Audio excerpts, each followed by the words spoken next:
One, should we be spending that much money in that area?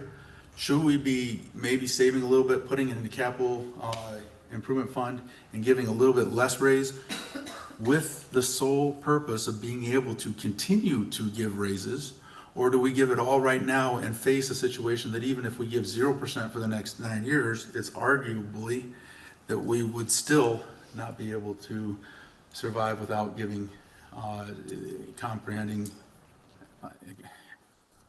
considering, significant property tax rate increases.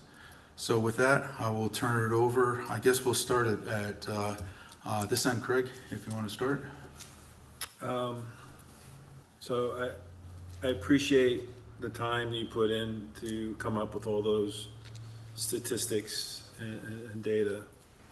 It is kind of a bleak picture that you're painting, Mayor. And so my question is, this is not to me an employee pay increase friendly scenario. And so based off of, if I understood your analysis correctly, this seems to put Helotes always at the back of the train on all the other competing municipalities, industry that are competing to take our people as well. So I don't understand how we will never be able to pay our employees even close to what other municipalities are paying in our area who are stealing our people. You know what I mean? I actually have found an example out on the internet of a city in Texas. It's called Saginaw, Texas. It's northwest of Fort Worth. They're about 24,000 people. I don't know what their revenue is, more than ours. They get their budget's around $24 million a year. But they recognize that their employees were so far behind that what they did was that first year, what I would call step one, was they worked within a balanced budget, did not reach into the reserves, and looked at what's the most that they can afford. Maybe they put a little bit less in a capital improvement that one year, and they said, hey, we're going to give as much of an increase in pay as we can, with the understanding that year two, they would have a company come in and do a compression, a job description, a true analysis of how things work within the city compared to all industry and all the other competing things that were out there. And then step three was that company came back to the mayor and to council and briefed out, here's 3 or 4 courses of action that you can take, and left it up to them.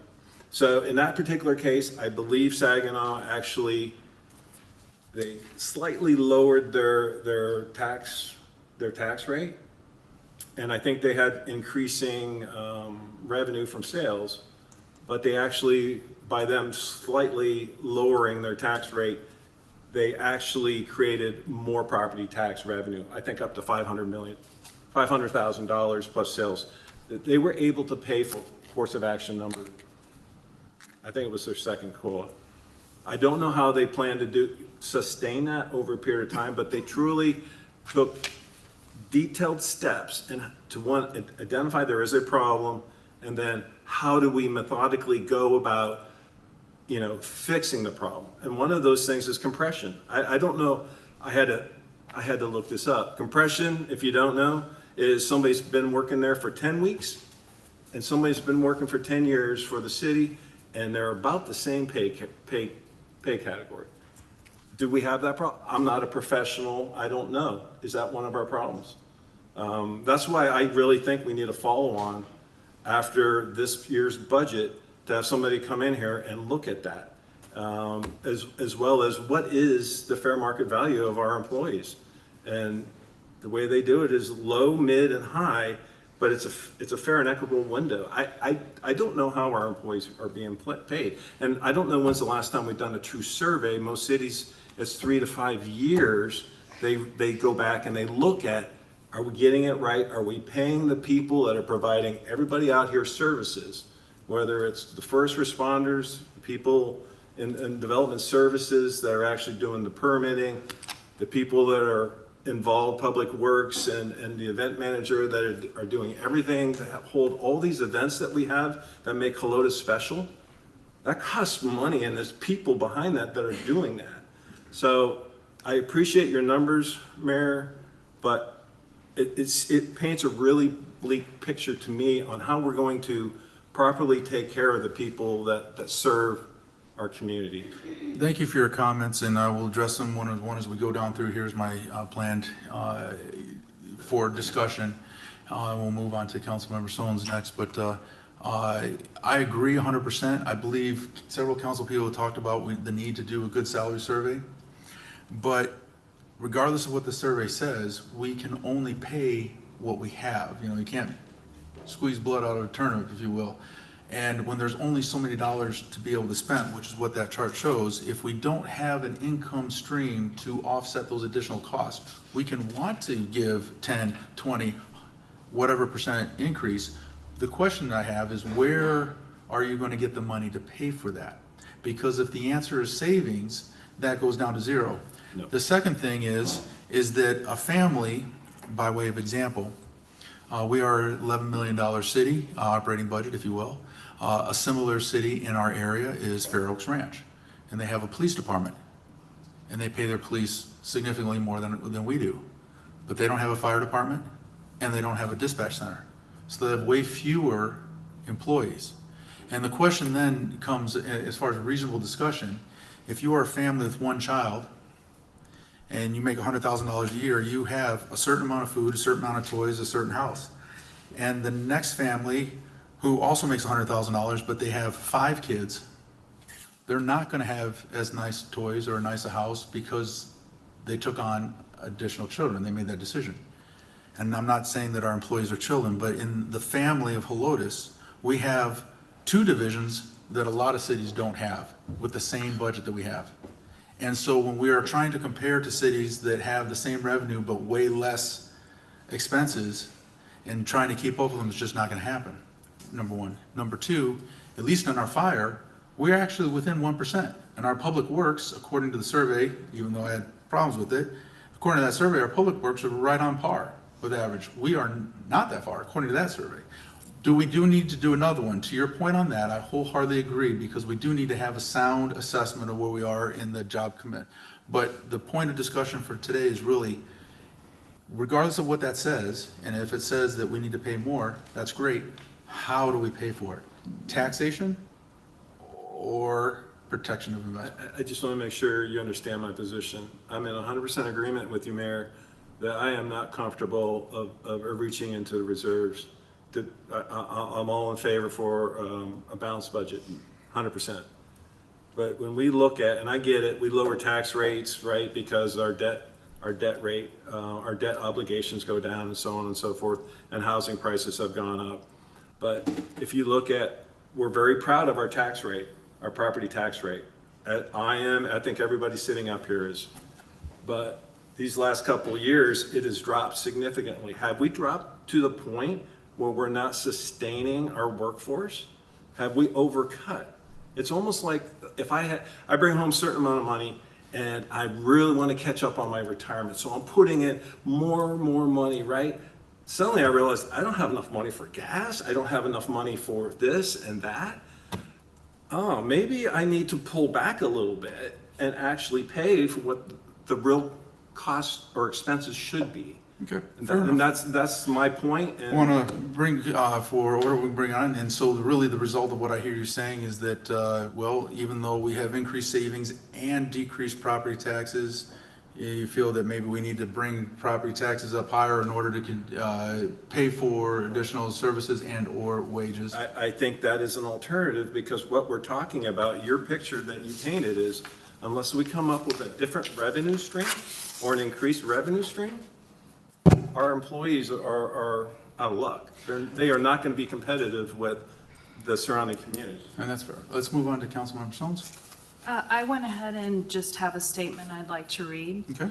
I want to speak respectfully and candidly tonight about an issue that affects the very foundation of our city's success, our employees, and the value we place on their service.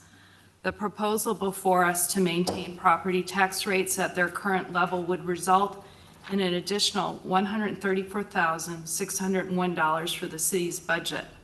To put that into perspective, that equates to an additional 70 cents per year for the owner of a $350,000 home. That's less than the cost of a cup of coffee.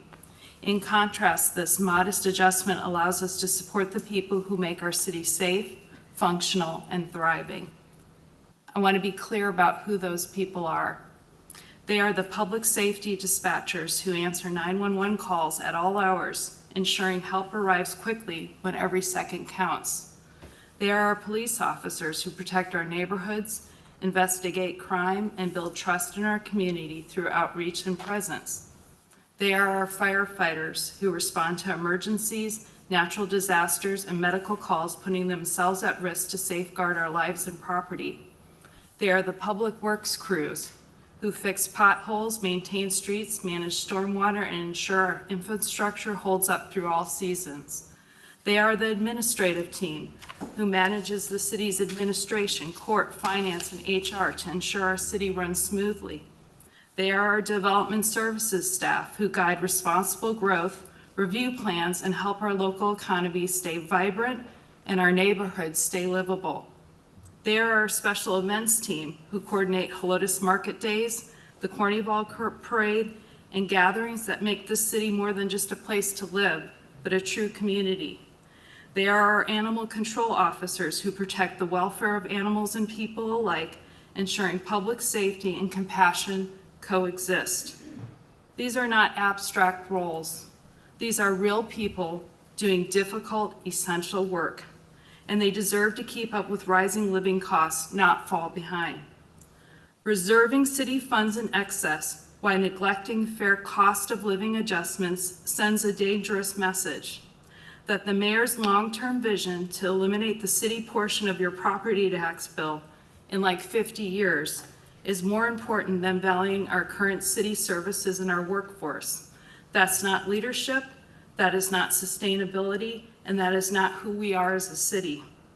Maintaining reserves is important, but not at the expense of basic fairness. This city's strength is its people, and tonight I urge this council to act like this.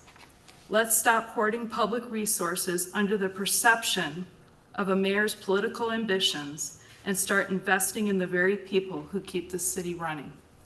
Thank you for your statement. And implied in your statement, it might be that I don't care about our people. I very much do care. We have had a strategy that we've employed over the last 4 years that has done both give significantly larger raises to our people than historically has ever been given to our people, our employees, as well as decreased our property tax rate. It has been very successful. My simple question was not, do we pay more? That we should pay the right amount, but if paying the right amount, you have to pay for that from somewhere. And absent from a lot of the commentary is, how do we pay for that? If there isn't an income to pay for it, you have to take it out of savings. If you take it out of savings, there's a result. We go to state receivership in X number of years. If the answer is, well, we'll just have to raise taxes, that is a valid statement that I'm hearing both you say, because what you're saying is these people are very important, and I agree 100%. If that's the case, not only did the people have to vote for it, but the law only allows us to go up so much. Not enough to cover that difference if we eat away at the savings. So it's not a political ambition. I have no political ambition. I'm not running for Congress. I'm not going to anything. I'm not running for a fourth term. I'm finishing out. I have no political ambition at all. My ambition was to rescue the city from where it was, to change the projection of where we were going, and to provide for our future raises for our, thank you, to actually provide a methodology to pay for additional raises. And if we don't continue to put and safeguard and peel off some money and put it into savings and build up savings more for the purpose of additional income, then we won't have that. Case in point, if we didn't have the 14 months, but only had 6 months, our general fund would be short $300,000. That means there would have been no raises this year without going into savings, and if we went into savings, we would have only had 6 months of reserves to dig into. So thank God we had that savings to provide a cushion. With that, we'll move on to Councilmember Cato. Thank you, Mayor.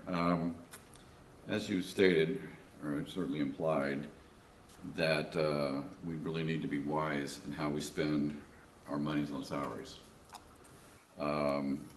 Unfortunately, I believe the current budget, as proposed for salary increases of 6%, 8%, and 8% for fire, police, and dispatch, does a gross disservice to our police officers specifically. By sticking to those rate increases, the fire department, fire personnel will be paid approximately 5% over the norm. Okay, I'm not sure on the numbers of the dispatch, but I know our fire department, they will come from being underpaid 20% to underpaid 12%. Something's wrong with that picture. Police, you mean police? Police, incorrectly.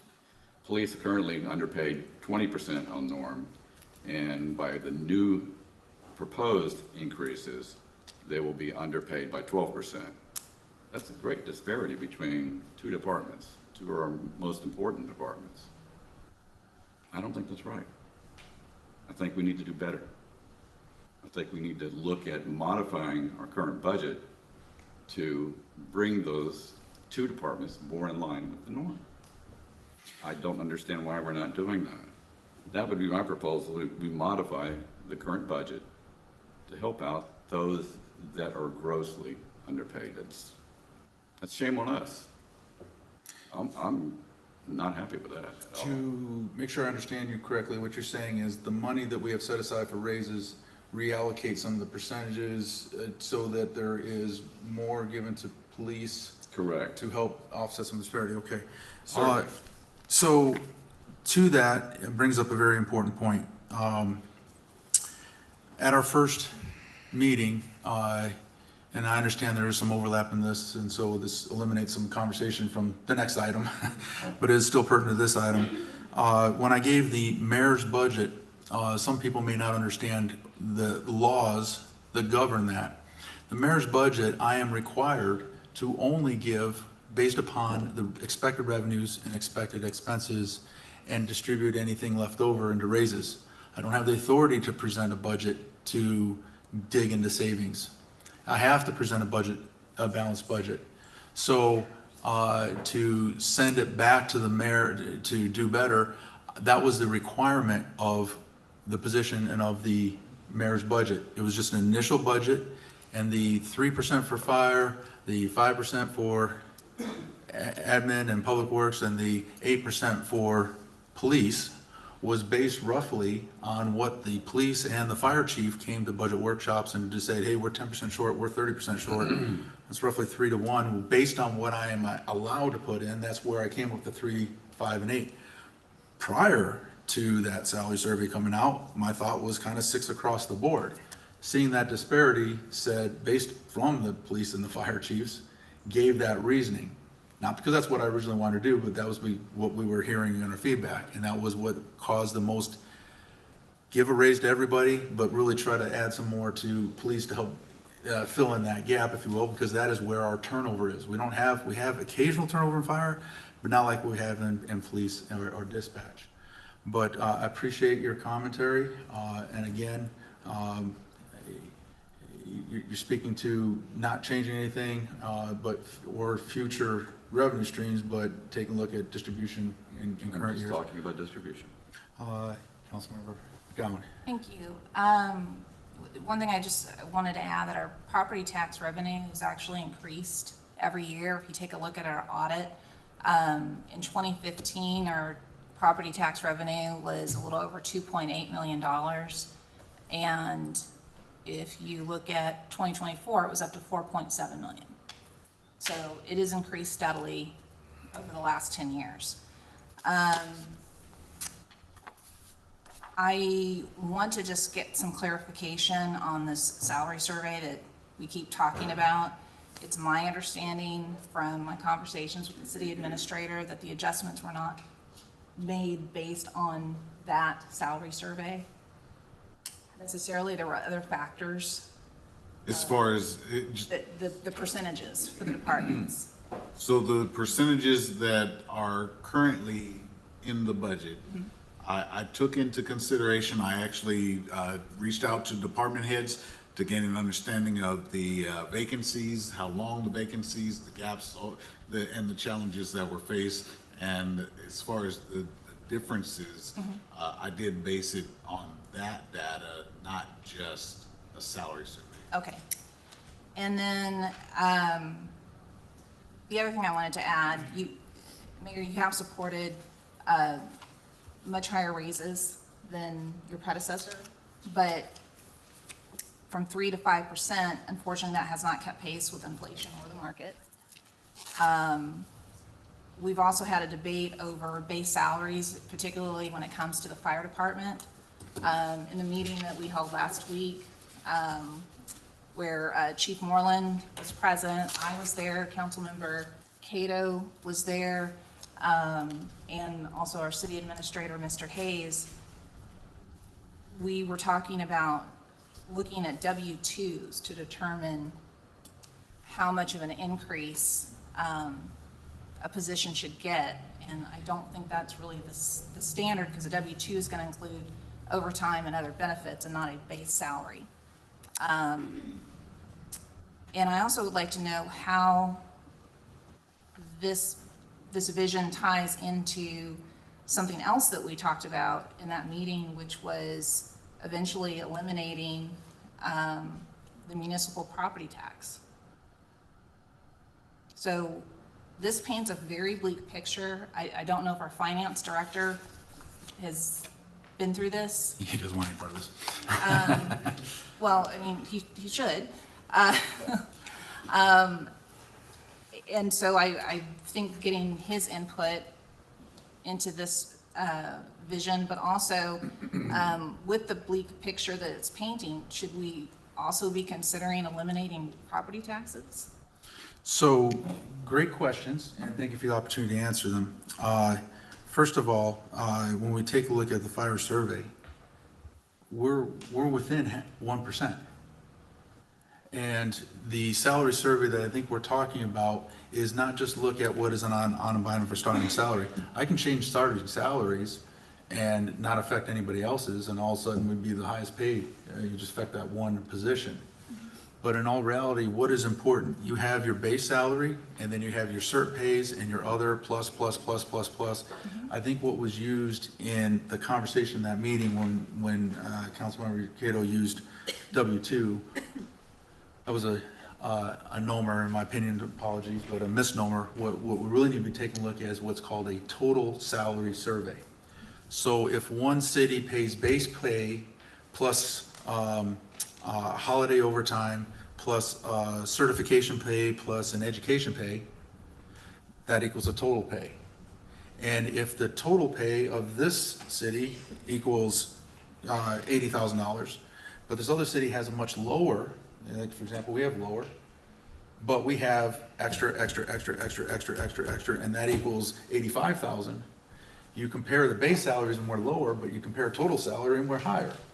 And that's why that's important. We have an awful lot of categories of additional pay, cert pays and whatnot. And a lot of those are higher than communities. Our uniform allowance, significantly higher than San Antonio's, for example. There is a need to be able to take a look at total salary. So that's the aspect of that.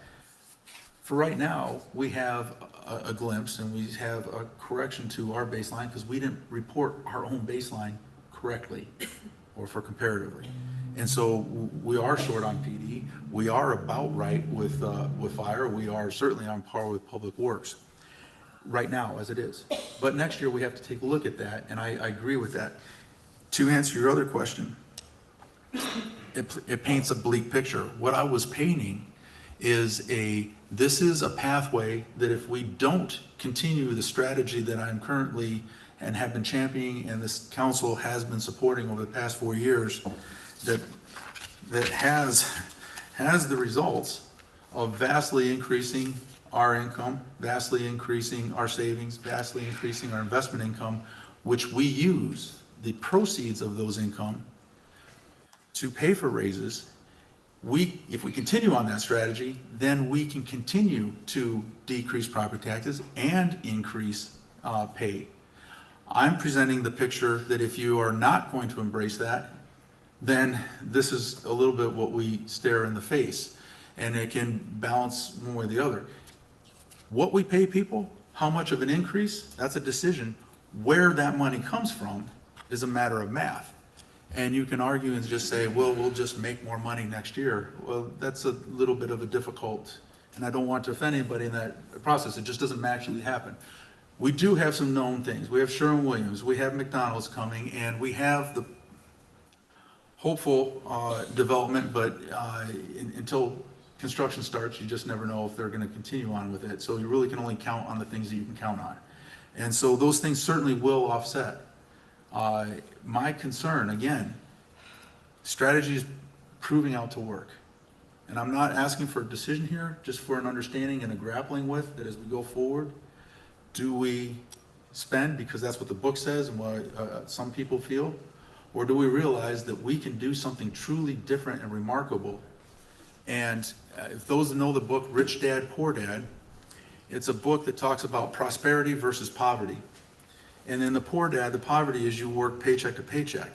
And when you only have 3 to 6 months, you're not having investment income, you don't have anything, you just pay out everything you possibly can, live paycheck to paycheck. Rich Dad, in this book, talks about living in a life of prosperity, where you take something, you keep putting into savings, you build that up, you let that compound interest build up, and the next thing you know, you are living out of the abundance of your savings. And it is contrary to what this world has said in municipal government. And I am proposing that the work we have done over the last 4 years to prove that we can increase our employee pay and benefits and decrease property taxes and increase our savings does in fact challenge conventional wisdom, and it's working. And so that's the only, to answer your question, eventually you end up with so much money and so much interest income that you can eliminate property taxes, because our property taxes equals $6 million. If you end up making $10 million on interest, you don't need to collect those. And then you can focus on continued lifetime increases in our employee salaries. How large of a fund would we need to generate? Great question, and the estimate there is roughly $100 million. We're at roughly $20 million right now. And so can we ever get there? Maybe not. But what we definitely can get to is sustaining, if we continue to spend out in a decreasing interest rate environment and continue to decrease our savings and decrease that investment income, we end up not having enough money to sustain. And that's the real problem that nobody has answered yet. How are you going to pay for the $559,000 shortfall next year? How are you even going to pay for the $200,000 interest charge shortfall that's going to happen? Let alone any additional raises that the salary survey may show.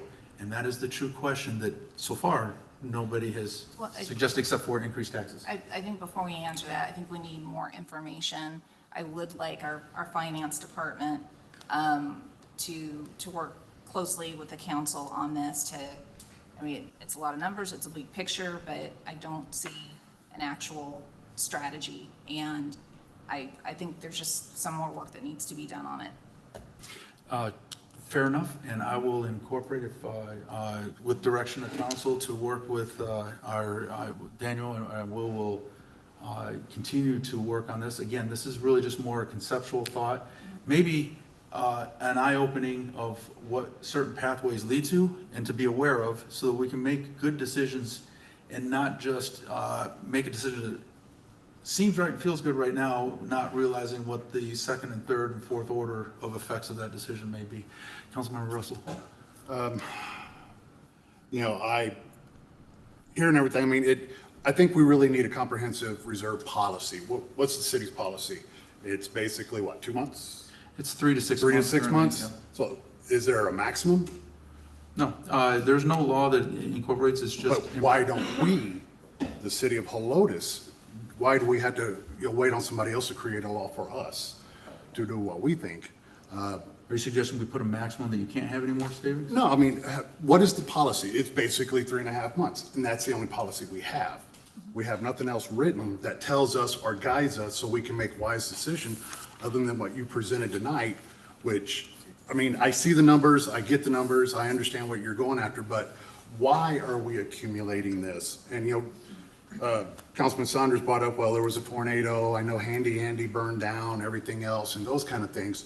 But also there's insurances that help pay for that. There's federal, state assistance that helps pay for that. How are we accumulating these funds? Okay, well, you've definitely done a great job on explaining that. But what is our strategy for accumulating it? Where is it written as strategy? This is how Helotes, so if, our professional staff leave us, they know where to go. If you would decide to not, join us again, where do we go with that vision? And then what do we use those funds for? Seems to be the policy. And that's, to me, not a policy. It's kind of a statement. This is what you feel. I have no problem dipping to the reserves to take care of the people that take care of things that go boom in the middle of the night. They need to be taken care of. And everybody has basically said they need to be taken care of. And how are we going to pay for that? We're going to dip into the reserves. Yes, you're going to tell me we're going to lose interest and, that's the way we need to live, just like saving money at home and everything else that we've heard. We've got to take care of the staff. So if we train a police officer, Chief, how much does it cost us to train a police officer? I don't have a figure, it's a lot of money. A lot of money. A firefighter, it takes a lot of money. So that person, they come on board, get a little bit of training, a few years maybe, and then we're out that money and they've gone somewhere else for higher compensation. We do need, Councilman Saunders, he nailed it. I mean, we do need that outside agency telling us the compression, what is a standard. We need not only the city rates of pay, but also private industry. What are their rates of pay for what we do here in Helotes? All of that needs to be done by an outside agency that we pay and have an official thing done for Helotes. The pay needs to be so a corporal, a brand new corporal, 0 to 1 years, how much do they make with the police department? A corporal with 2 to 5 years, how much should they make? What should be written evaluations, based on performance. I mean, we need all of that because right now we're literally pulling numbers out of the air and we're hoping we're not breaking the city because what you've presented, we're going to break the city. I don't know. It just seems gloom and doom, but in the meantime, our professional staff have gloom and doom every time they get paid. So I appreciate it. It'd be a very apropos point to be able to close off this discussion.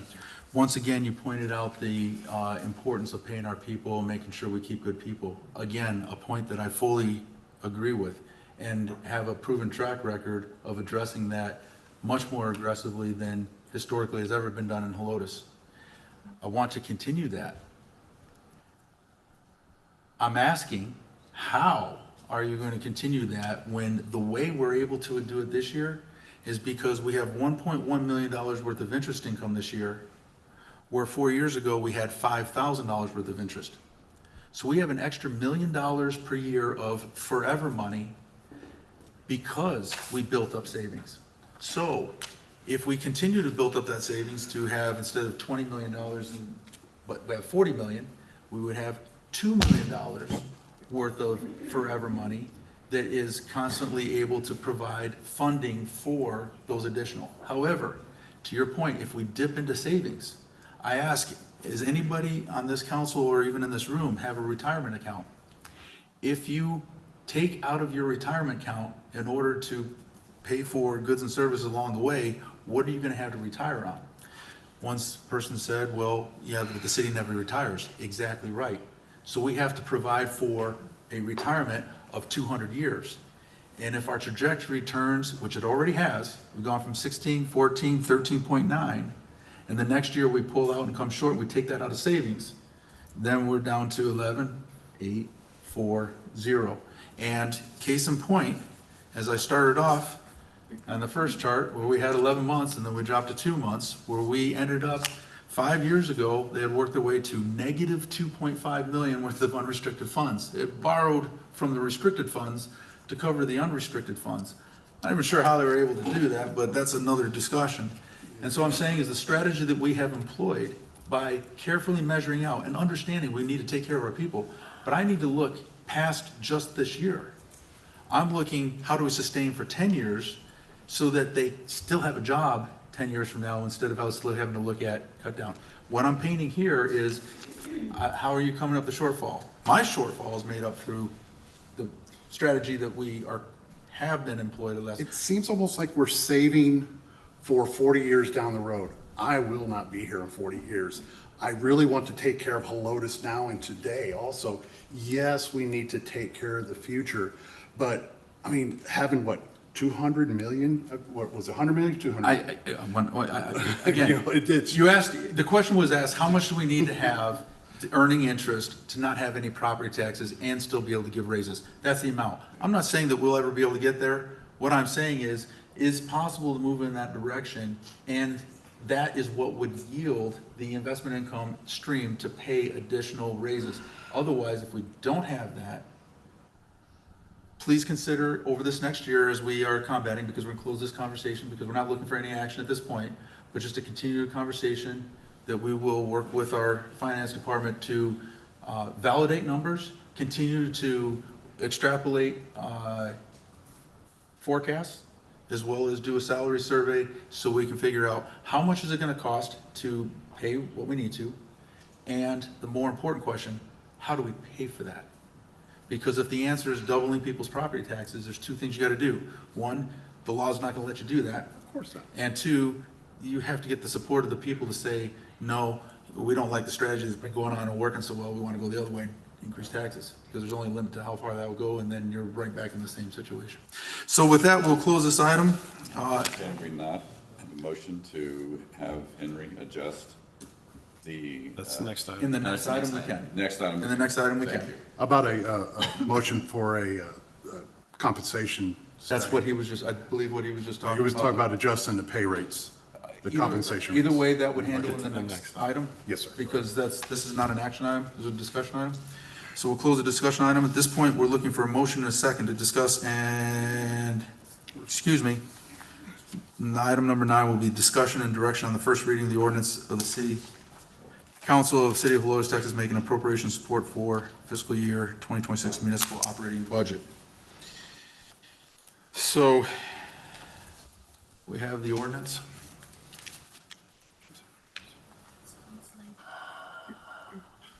Item number 9. So, Our first reading of the ordinance, do you want to go to the ordinance? item 9.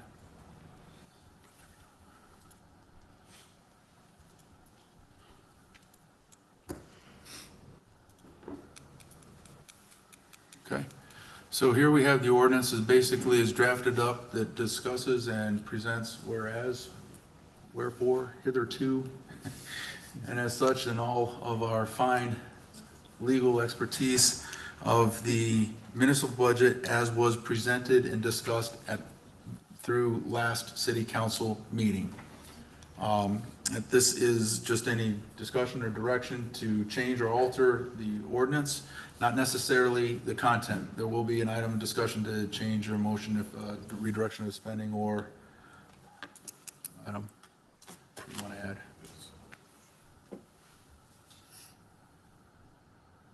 Any discussion of anybody? It's not necessarily needed, but, okay. On the, Actual ordinance, okay, the actual, no, sir. okay.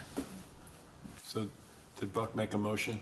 Oh, no, that is going to be. Next item. Clarifying. Or actually, an item, Okay. okay, 12, right? Or no? this is item number 9.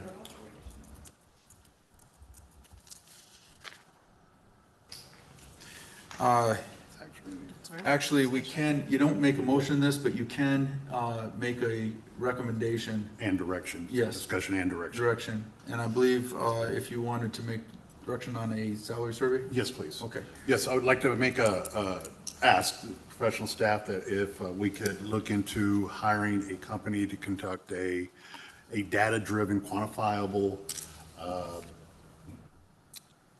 compensation survey to include not only municipals of our size in Bear County, local counties, but also the private industry. We need something that says this is how much they would make, these are the ranges they can make, and then here's a review policy, written review policy based on performance, something along that lines. However it should be said. Comprehensive salary survey. Thank you. Thank you. Comprehensive salary survey, can we adjust at that? And also, may I suggest, council member, that there's not a lot of private industry with their own police force or fire force or public works, that really honestly, government work is its own category, that just to make sure that we can actually produce what you're asking. Yeah, it would be, the professional admin staff and permitting and, Okay. public works and stuff like that. Appropriate comparisons of appropriate industries if they're, Thank you for wordsmithing. okay. Would you also include, I would actually like to see included recommended courses of action if we chose to implement any of those, that data, Recommendations from the, whoever does the study. as, Because we could get that survey by mid-year, and then mid-year, It helps make inform next adjustments, budget. educated, making a wise, good decision with solid data that we're not pulling out of the thin air, and then present those and maybe make some kind of adjustments mid-year if needed.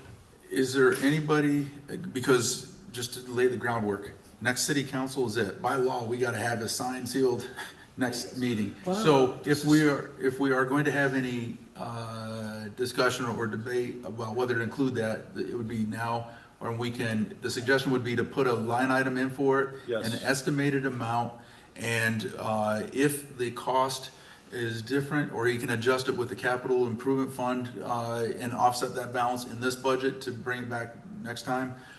And we can always make a budget adjustment if it's, if we miss the estimate by a couple thousand or whatever. So I was actually thinking about adding it as an extra item after the budget. But if we can incorporate it in time and not jeopardize this budget timeline, I agree. Absolutely. I yield to the city administrator. I appreciate it. Thank you very much. So, first I want to make sure I'm hearing the right thing, because I think I heard between last meeting and this meeting, I think I have heard two actual things. One is a comprehensive salary survey, and one could be a classification assessment regarding, sir? I agree. Right. That was me. Thank you very much. As it relates to the dollars and the cost, we know how to get to funding something that's going to be less than $50,000.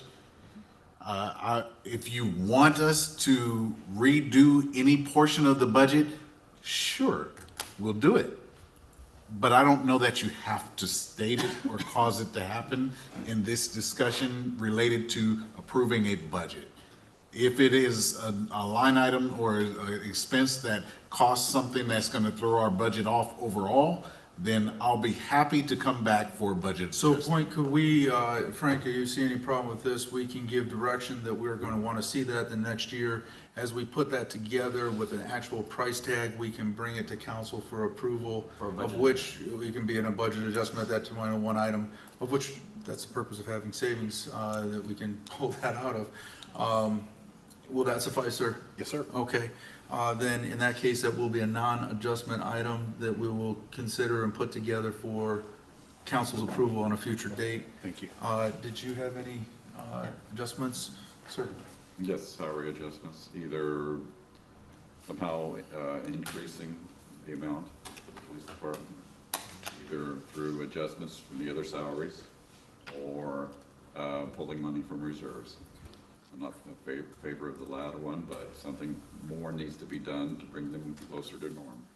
So since this is not an action item, I think that the best way we can handle that request would be for you, right now we have 6.25% for fire, 6.25% for admin and public works, 8.25% for police, and 8.5% for dispatch. Without going into changing the dollars that's spent, is there a redistribution number that you would suggest? And then we can float that by agreement or disagreement. And if there is agreement, then we can move forward. If there's disagreement, then it's going to be a challenge. So what would you propose? Fire to 4 or 5% and adjust that up on the police.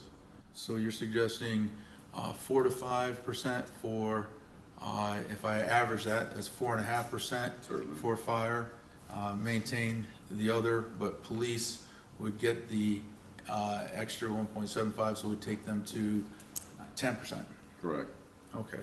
I So- apologize, it doesn't take them to 10% as a whole. Because they're a larger department and they're a part of, so Right. roughly If- speaking, pulling off 1.5% off of fire and reallocating that amount to PD. Correct. Okay, so before we get into the logistics of such request, first I want to poll, do we have any agreement or disagreement with that suggestion? Otherwise, it's gonna be really a moot point. I disagree. I think we need to keep the current numbers. Okay, Greg? I agree with Councilmember Cato's concept, this late in the game, and we all left at the last meeting shaking our heads north and south that that's what we were gonna do.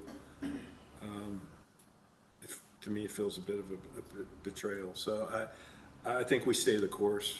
Well, I'm gonna stay the course with what I agreed to at the last meeting, and that's 6.25, 8.25, and 8.5. Okay. Councilman McCown? I think we stay the course as well, because I know this is not going to be the end. I think it's a big first step in the right direction. And I think we can stay on a path of getting to a competitive salary. Councilman? I agree, but also when we get that, that compensation study, that we can come back mid-year and make any appropriate adjustments. Throwing money at it, a little bit of a concern with just throwing money at it.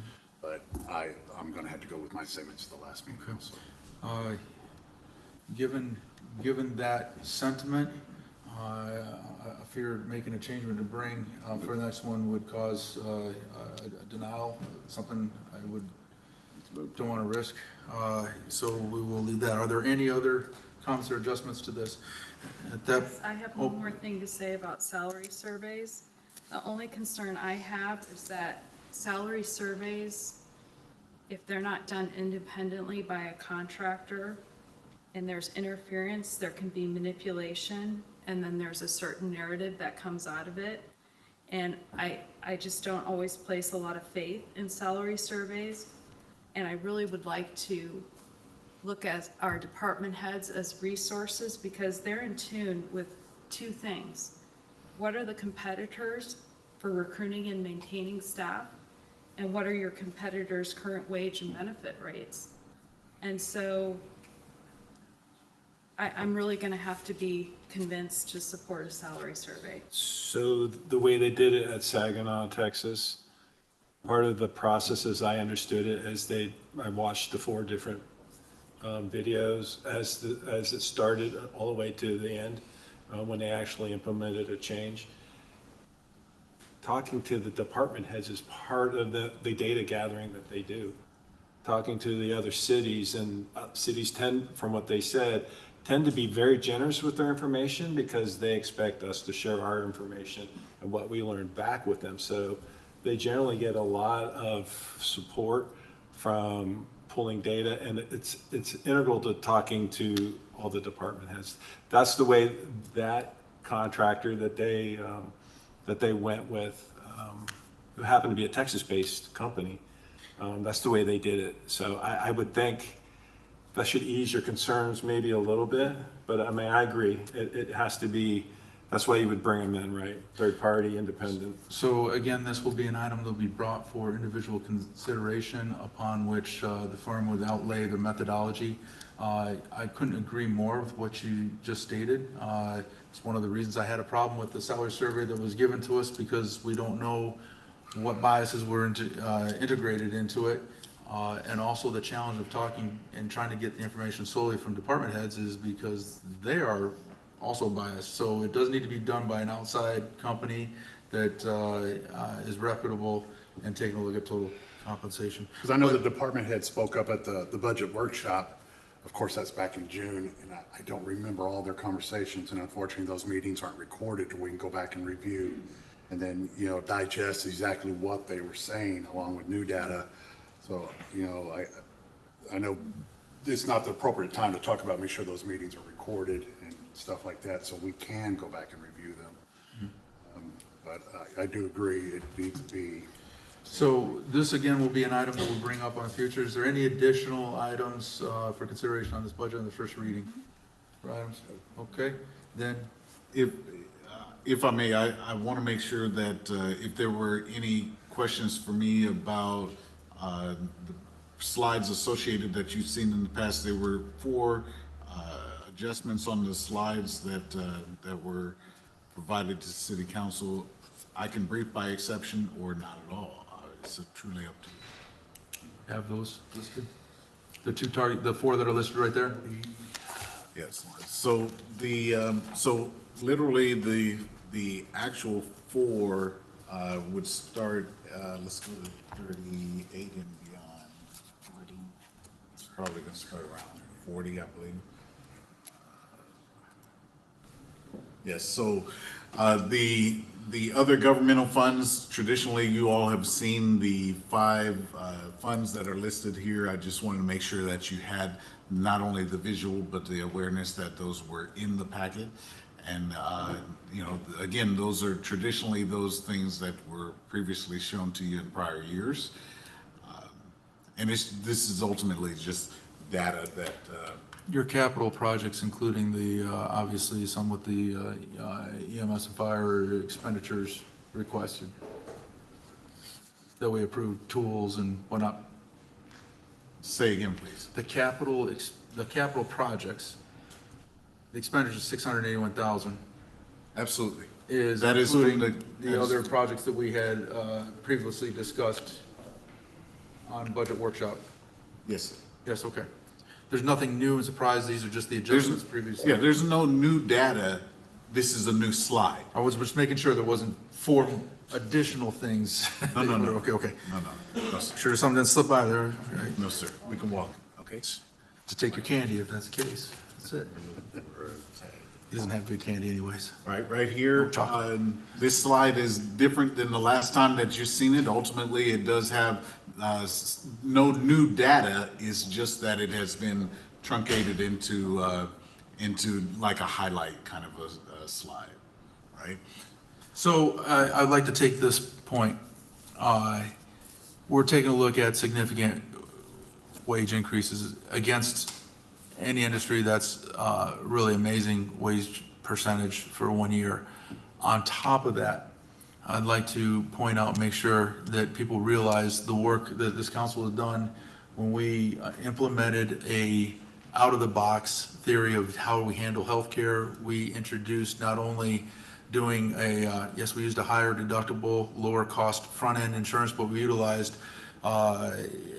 a service through what ended up being Prestige ER/Alamo Care, and routed a lot of our healthcare through there. As a result, we finally were able to get a hold of our costs of healthcare, and particularly for our employees that have children and spouses on the policy, their out-of-pocket is going to decrease in the neighborhood of $4,000 per year, which is a de facto as much as 8% raise effective in their bank account, if you will. So they're getting a front-end raise and a decrease in costs out of pocket. So some of our employees will have a net increase after healthcare cost of as much as 14%. And that is something we can pat ourselves on the back because we're finally getting a hold of healthcare costs. And so there's front end good news here and back end good news. Something that we should be applauding, and hopefully that trend will also continue as we continue to utilize a strategy that, again, rewriting how municipalities handle healthcare. Any other additional? This slide here is just basically the wage changes. It reflects the words and statements that have already been stated. I wanted to make sure that it was clear that after we went back and did the adjustments, I know that it's on a previous slide, but I compiled a couple of things into this slide to make sure that it was abundantly clear. And the next slide is just items off of how we have our wages and benefits on the calculator. Gotcha. Okay, That's an official term, sir. I gotcha. So for the purposes of the finishing up the discussion on the first reading, do we have any additional direction for items that have not been covered already? Okay, if not, then we can close that item. Move on to discussion and direction on the first reading of the ordinance for the property tax rate to be at 31 cents even per hundred. Again, fairly straightforward on the ordinance on that. There has been really no change or need to change any of that in any of the last several meetings. Is there any commentary or direction on this ordinance? No? Okay. All right, with no further discussion, we'll close item number 10. Item number 11, we're looking for direction and discussion on the first reading of ordinance of City Council establishing the municipal fee schedule. The municipal fee schedule is before you. All 25 pages of 3-point print.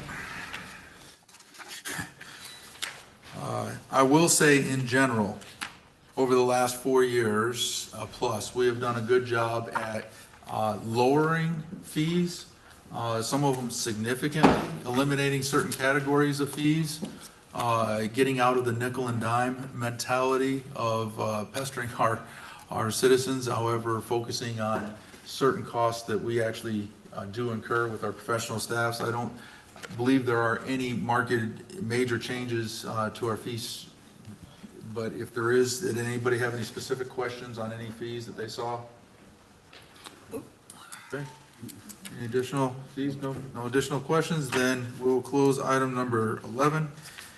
Item number 12 will be a discussion and direction on the first reading of resolution of City Council of Helotes, Texas for the Helotes Economic Development Corporation's fiscal year 2026 maintenance and operating and associated budgets as written in item number 12.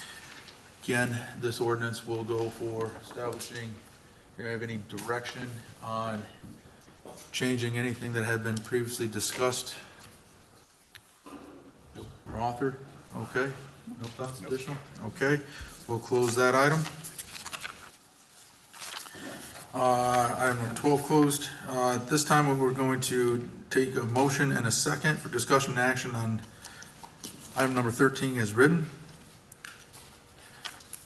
of which I believe the only people really qualified to take this motion would be you, sir, and I will you. Will you make the motion? Thank you, Councilmember Russell.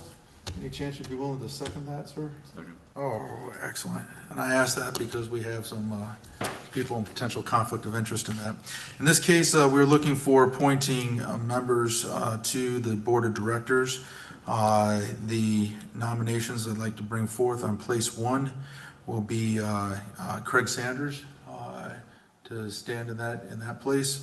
On place 3 on the EDC board will be a continuation of council member Sabrina McGowan's position. Place 5, Jeff Felty to remain in that position. And place 7 will be Scott Greneman. Scott, are you here by any chance? Not here, okay. Scott is the only person I think that many of you may not know who he is. He had applied. I had met with him. Scott, I believe you've had some conversations with him. I'm not sure if you met with him in person, but I did interview him.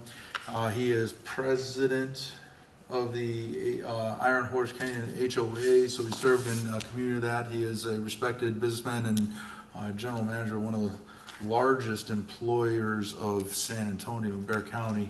Brings a lot of expertise to the table, and that is my recommendation. So we'll open up for discussion. If anybody has any objections, let's start with that. Is there anybody with objections?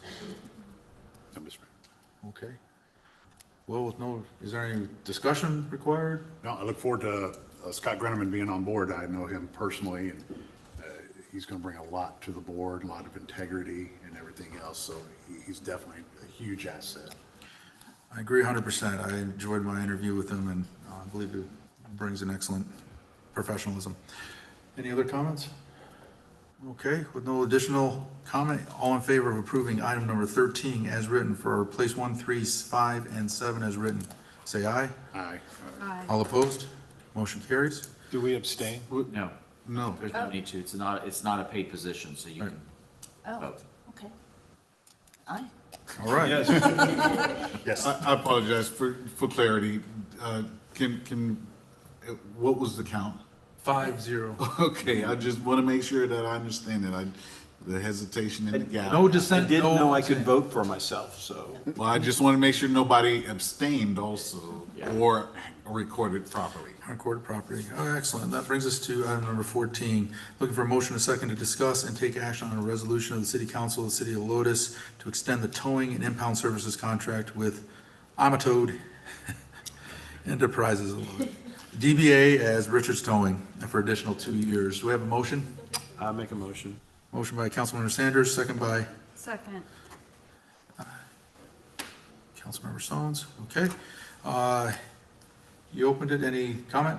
No, other than they have a record that's in Iron Horse Canyon every night. Somebody takes it home, so they'll be here lickety-split after hours. Okay. Any comments?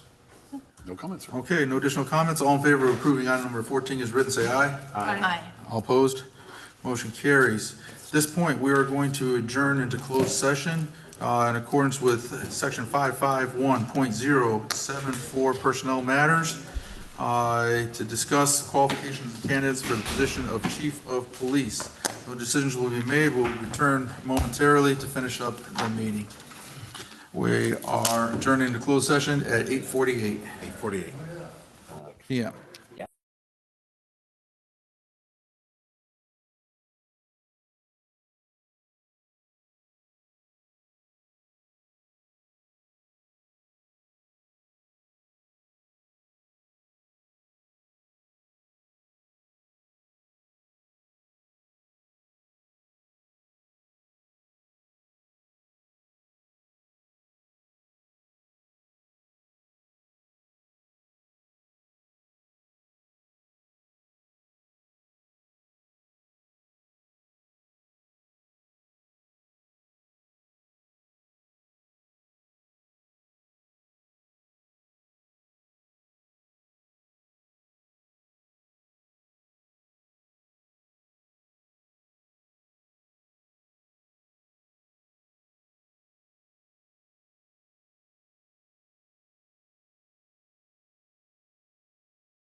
All right. I'm gonna get my trusted clock out here and say we are reconvening at 9:03 PM. Okay, at this time, I am looking for a motion and a second for discussion and possible action on matters discussed in closed session, which would be to include the nomination of our next police chief. Do we have a motion? I'll make a motion. My motion would be to accept And appoint. and appoint Randy Deere as the new chief starting in January 2026. And authorize Mayor Whitehead to negotiate terms with that. Okay? I'll second. Okay. As you have opened it up, do you have any say to that discussion? I look forward to Mr. Deere and his leadership with our police professionals. Okay. Comment? As do I. Comments? Okay. I looked at all the resumes, or the top 5, and there was really, really a lot of really qualified people that were vying for the job, so. I will say that we had 26 26 total? 26 total applicants. Really impressed with the quality and number of applicants. We interviewed our top 4, and again, we're really impressed with the people. I can't speak highly enough of all the candidates, but as it is, the recommendation has come, a nomination for appointment of Randy Deere. Without any additional conversation, all in favor of appointing Randy Deere as the next police chief to authorize the mayor to negotiate salary and terms, say aye. Aye. All opposed? Motion carries.